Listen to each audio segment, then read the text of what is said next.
So, Victor, tell us about the big win and which resource inside the program that you actually used in order to get it. Okay, so the big win was we had a client come to us. They were spending about 15,000 a month on ads, literally just direct response, traditional, um, a lot of DM conversations to set calls. First thing we implemented was a hot seven strategy. Immediately was able to reduce cost per call. I think they were getting like 24, $26 per call because of the DMs and whatnot. Um, Almost within, I almost want to say within 24 hours, but definitely within 48 hours, what we saw was that cost per call drop by like $10. So they were booking for like 16. Cost per DMs were also pretty much cut in half as well to about $6 per DM. Um, that was like one of the first biggest wins we saw just by implementing that particular section of the strategy. Yeah, that's actually a common thing. Like a lot of times, whenever people are already running Mhm. direct response funnels, that is literally the first thing that I always tell people is if you're coming into the program or if you're a private client of mine, phase three, go to the hot seven. There's always going to be a quick win in there. Now, I know some people, they get a little nervous. They're like, well, I understand the hot seven, but I think a lot of people really get wrapped up in, oh my gosh, I don't know if I can do these messenger conversations, right? And so, what would you say to someone? Because I know you always handle different types of clients. With me personally, I know the hot seven alone will get 10, 15, 20x that return on ad spend. The messenger conversations, though, that's what really lies within the 30, 40, 50x ROAS.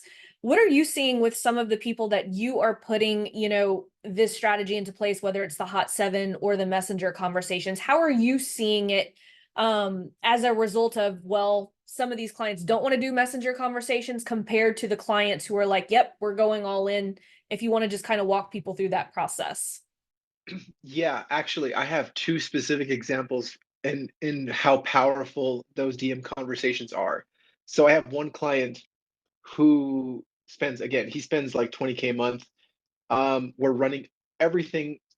It's straight VSL to application. He's using Cole Gordon's program for like that process, right? So we implemented Hot 7 first. Calls on the front end were, I don't know, like 120 per booking. From the hot seven, they're getting like $14, $20 calls booked. Um, so that has worked that way. He does not want to introduce any type of DM strategy or anything like that, which is totally respectable. It's their process. Um, Now we've been able to finagle it a little bit to go straight to bookings. It still works. What we saw, though, the other side of that, another client on the other side spending about similar amount, 15,000 a month. They have the DM strategy in place. They're getting conversations for like four, five, $6, and calls for like 16. So they both work. Um, what we're seeing is more rapport, more closes, more show ups, a higher show rate for the people having conversations compared to the hot seven where we're not running conversations just because it's still straight cold. They're not meeting someone, asking questions, pre-qualifying them there. So that has been the big shift that I've seen between the two accounts that way, right? One with DM conversations, one without. So, what would you say to people who they look at, you were saying, cost per messenger conversation, $4, $5, right? A lot Mhm. of people would say that that's pretty high, but I have an inkling that it works the way with Yeah. your clients the same way as it works with mine, right? That like being able to talk to someone for Mhm. $4 or $5 and they are your ideal client and you're actually able to go through that diagnostic process right there in Messenger. What would you say to people who think, well, $4 or $5 is high for a messenger conversation? Couldn't I just get an email address for much cheaper? Yeah, you can, but then you're not talking to them, right? You have to wait till they open their email again. So the big thing there, and I always label it this way because I understand the thinking like, oh, well, that's expensive. Expensive is relative, right? If someone is selling a low ticket membership, yeah, that might be really expensive for them based off of their numbers, which again, I always start, I don't know, you teach this as well, to start always this way, map out those numbers. What can you pay per these? What's your threshold, at least until you have the data? Because that drives everything else, right? A $4 conversation for someone selling a $10,000 product is like pennies compared to a $4 conversation for someone selling a $37 product. Very different, very relative. Um, I think it's the question more comes from like, I don't know my numbers. And so I would first even say, go calculate that first, go get that data first before you say it's too expensive or not. What would you say for people who are in the program? Because you've been with me in this program, you've been with me in Lean on Laurel, you've been with me for a while. What would you say to Yeah. people as far as setting expectations? Because you've probably worked with clients who it takes, much longer to get results using this ecosystem, whereas with other clients, it's like almost that immediate thing. So what would you say for someone, what would you say needs their expectations need to be if they're trying to validate an offer? Like you say this all the time, 90 days to data.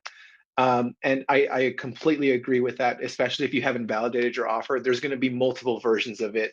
I think when I was in Lean on Laurel, it took me 4 or 5 months to validate the way I positioned my offer. And I've been doing this for 10 years, right? So it was just like changing it with your system. And it took me 4 to 5 months to validate that. I had everything else running, everything, I was getting conversations and everything like this.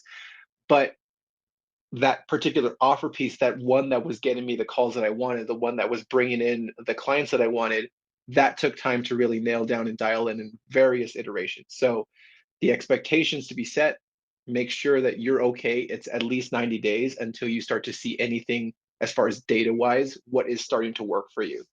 Unless you have the cash flow for it. If you do, then you can test faster. You could probably know within a 30 days. Um, but that's on either end of it, right?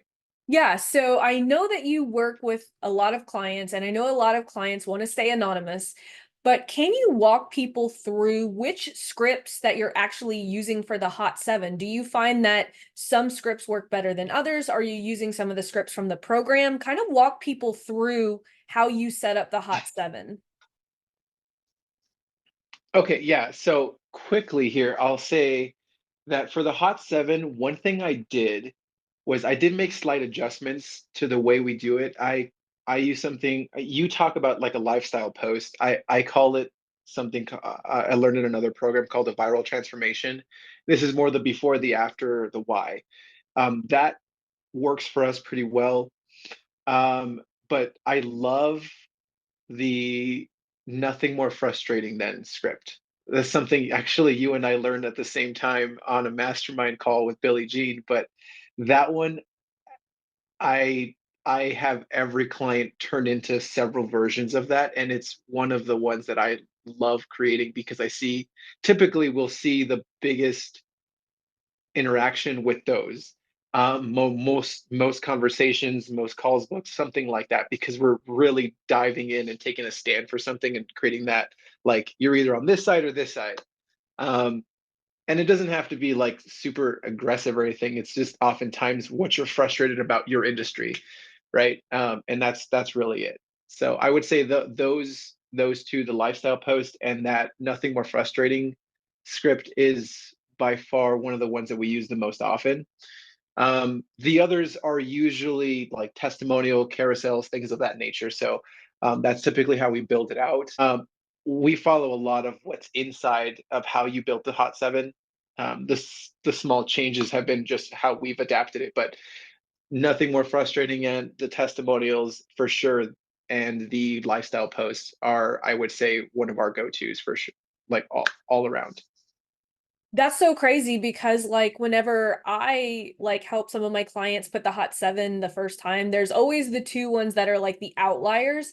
And it's usually the reminder Yeah. video that gets like the most traction in the beginning. Mhm. But it is the before and after success stories that are typically either written out or they're done very similar to the way that you and I are doing them right now, because there's something powerful about being Hmm. able to interview one of your success stories and actually post it for everyone. Because usually I see, and there's similarities in between those things, right? Because like whether you're writing it as a viral Yeah. transformation or you're doing it on a video like you and I are there, the similarities are it's a success story, it's proof, right?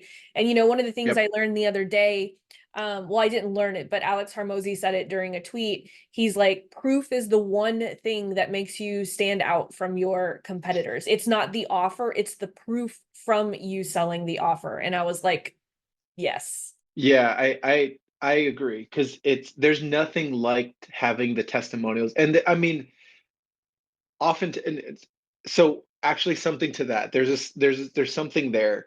There is also a way to gather testimonials, and you have provided the resource for that and how to do case study interviews and how to grab that stuff. We have a certain way of doing it as well.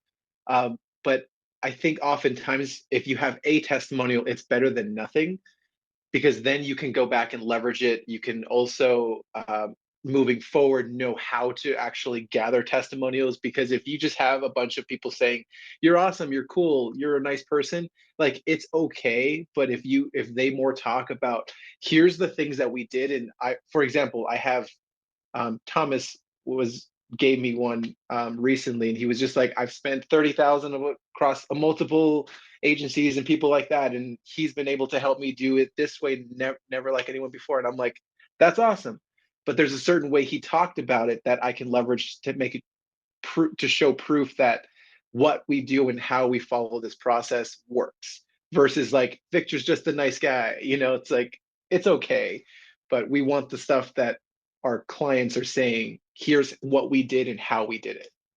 I really played around with Nick's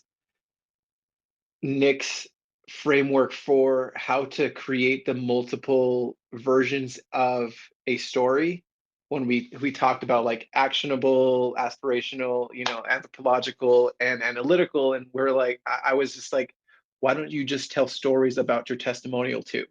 Because again, going back to what you mentioned, it's you're not making opinions, you're not shooting things, as far as like, I think this is theory, I think this will work. You're actually talking about what you did, right? And I think that is one of the most powerful things because no one can say you're making this up on what you actually did, because that's what you did. I can't speak to this is how we would do it on YouTube. I don't have YouTube if I don't have any YouTube testimonials or results that way, but I can say here's what we did on Meta, here's why it worked, here's what we're doing on YouTube, here's why it's working.